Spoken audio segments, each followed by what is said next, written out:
Hi friends, this is Meena. Welcome back to Meena styles. ఈరోజు అయితే ఉగాది తర్వాత థర్డ్ డే. మా అమ్మ వాళ్ళ ఇంటి దగ్గర ఉగాది నుంచి జాతర స్టార్ట్ అవుతుంది. ఉగాది నుంచి థర్డ్ డే రోజు రథం అలాగే శ్రీనివాస కళ్యాణం చేస్తారు. శ్రీనివాస కళ్యాణంకి అయితే ఎక్కడెక్కడి నుంచో వస్తారు. శ్రీనివాస కళ్యాణంకి వెళ్ళినప్పుడు ఇంకా అమ్మవారు అయితే మన పద్మశాలి కాబట్టి పద్మశాలి ఇంటి నుంచి ఎవరు వెళ్ళినా అమ్మవారు ఆడపిల్ల, మన ఇంటి ఆడబిడ్డ కాబట్టి ఓడిబియ్యం తీసుకెళ్ళి స్వామివారికి అమ్మవారికి ఓడిబియ్యం సమర్పించుకుంటే చాలా మంచిదంటే. మన ఆడబిడ్డ ఇంటికి వెళ్తే ఎలా వెళ్తాం అలా పళ్ళు అన్నీ తీసుకొని వెళ్ళొచ్చు. ఇంక ఇంటి దగ్గర అయితే ఓడిబియ్యం అన్నీ కలుపుకొని వచ్చేసరికి ఇంకా అప్పుడప్పుడే ఇంకా కళ్యాణంకి ఎదుర్కోలు అవన్నీ అయిపోయి అప్పుడే ఇంకా ఉత్సవ విగ్రహాలు తీసుకొచ్చి కళ్యాణం అయితే స్టార్ట్ చేస్తున్నారు. అసలు పాపం అయ్యగారికి ఎంత కష్టమవుతుందో. ఆ విగ్రహాలు చాలా వెయిట్ ఎక్కువ ఉన్నాయి. ఇంకా తీసుకురావడం చాలా ఇబ్బంది పడుతూ ఇంకా తీసుకొచ్చి కళ్యాణం అయితే స్టార్ట్ చేశారు. కళ్యాణం చేస్తున్నంతసేపు కళ్యాణమే కాకుండా మనకు తెలియని ఏమైనా డౌట్స్ ఉన్నా అలాంటివన్నీ క్లారిఫై చేస్తూ అన్నీ చెప్తుంటారు. కళ్యాణం కూడా చాలా బాగా జరుగుతుంది. ఇక్కడ మెయిన్ ఏంటంటే వెంకటేశ్వర స్వామి, రాయగిరి వెంకటేశ్వర స్వామి అంటారు మా ఊరు వెంకటేశ్వర స్వామిని. ఇక్కడ ఏ దేవాలయంలో లేని ప్రత్యేకత మా ఊర్లో ఉంది. మా ఊరు అని చెప్పడం కాదు కానీ మా ఊర్లో చాలా ఫేమస్. ఎక్కడెక్కడి నుంచో వచ్చి ఇక్కడ పూజలు కళ్యాణంకి చాలా దూరం నుంచి సిటీ నుంచి కూడా వచ్చి కళ్యాణంలో కూర్చుంటారు. ఇంకా కళ్యాణంలో కూర్చోవాలంటే ప్రతి ఇయర్ ఏదో ఒకటి అడ్డంకులు అవి వచ్చి వెళ్ళిపోతుంది. కానీ ఓడిబియ్యం అయితే 3-4 ఇయర్స్ నుంచి రెగ్యులర్గా పోస్తున్నాను. ఇంకా స్వామివారు ఎప్పుడు కళ్యాణంలో నన్ను కూర్చోబెట్టుకుంటాడో ఆయన దయ. అసలు తిరుపతికి వెళ్ళినా ఇలాంటి ఫీలింగ్ నాకు వస్తుందో రాదో తెలియదు కానీ అసలు 2-3 మంత్స్కి ఒకసారి అయినా మా ఊరు వెంకటేశ్వర స్వామి దర్శనం అవ్వకపోతే నాకు ఇలాగా ఉంటుంది. ఎక్కడ ఎన్ని దేవుళ్ళు తిరిగి వచ్చినా ఎన్ని తీర్థాలు తిరిగి వచ్చినా కూడా ఇక్కడికి వెళ్ళి దర్శనం చేసుకున్నంత హ్యాపీగా ఏదో ప్రశాంతంగా ఇంకా నాకు ఎక్కడ అనిపించదు. కళ్యాణం అయితే అయిపోయింది. ఇక్కడ తలంబ్రాలు పోసి ఇంకా తర్వాత జీలకర్ర బెల్లం ఇవన్నీ చేస్తున్నారు. అసలు ఎంత ప్రాపర్గా చేస్తారో పూజలు చాలా బాగా అనిపిస్తుంది. కళ్యాణం అయితే చూస్తూనే ఉండాలనిపిస్తుంది.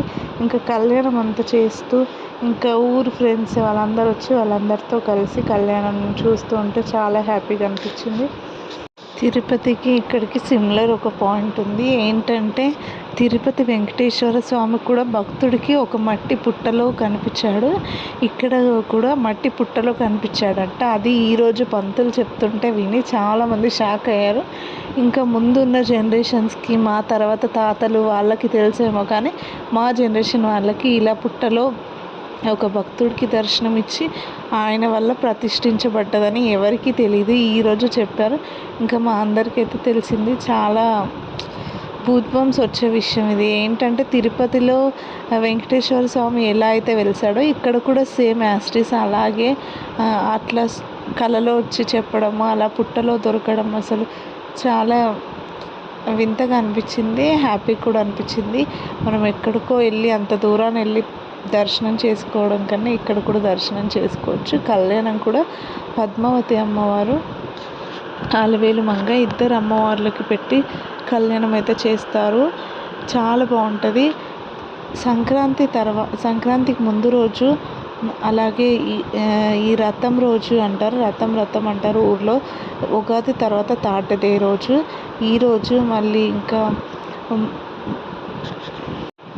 3 టైమ్స్ ఇలా కళ్యాణం అయితే చేస్తారు. 3 టైమ్స్ కళ్యాణం చేసినప్పుడు ఊర్లో జనాలు కూడా ఇలాగే వస్తారు. చాలా మంచిగా హ్యాపీగా అనిపిస్తుంది. ఈ కళ్యాణం చూస్తే కూడా ఏవైనా టెన్షన్స్ ఉన్నా ఏవైనా ఇబ్బందులు ఉన్నా అవి మన మనసులో అనుకొని ప్రతి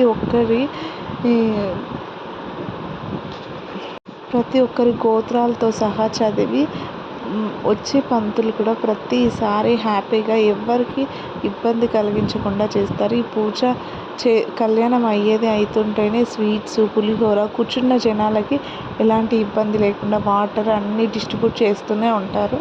ఊర్లో వాళ్ళు అన్నీ డిస్ట్రిబ్యూట్ చేస్తూ ఉంటారు. అన్నీ ఇంకా చూస్తుంటారు. చాలా హ్యాపీగా చాలామంది వందలాది మంది వచ్చి కళ్యాణంలో అయితే పాల్గొంటారు.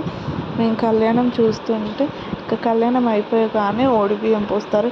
చాలామంది బియ్యం తెస్తారు. అమ్మవార్లు నిండుగా పోస్తారు. ఇది ఆఫ్ అయిన తర్వాత ఫోటో తీసాను, కానీ ఇంకా ఫుల్గా అయితే ఇంకా చాలా ఉంటాయి. ఫుల్ బియ్యం అయితే అందరు ఇష్టంగా తెస్తారు. అందరు ఇన్నే తేవాలి, అన్నీ తేవాలి, 5 కేజీస్ అలా లేదు. ఎవరికి తోచినట్టు వాళ్ళు తీసుకొచ్చి ఇంకా బ్లౌజ్ పీస్, తవాలా, ఇంకా ఎవరికి ఎంత తోస్తే అంత తీసుకొచ్చి బియ్యం అయితే పోస్తారు. ఇదంతా అయిపోయిన తర్వాత మా ఊర్లో ఇంకా నాటకాలు ఆడుతున్నారు. ఇంకా ఆ నాటకం దగ్గరికి వెళ్ళాము. ఇది సూర్యచంద్రుల నాటకం అంట. మేము ఇక్కడ కూర్చోలేదు కానీ చూసాము. ఇక్కడ జనాలు చూడండి ఎంతమంది చేపలు వేసుకొని పడుకొని మరీ చూస్తున్నారు. మా ఊర్లో అయితే చాలా బాగా చేస్తారు.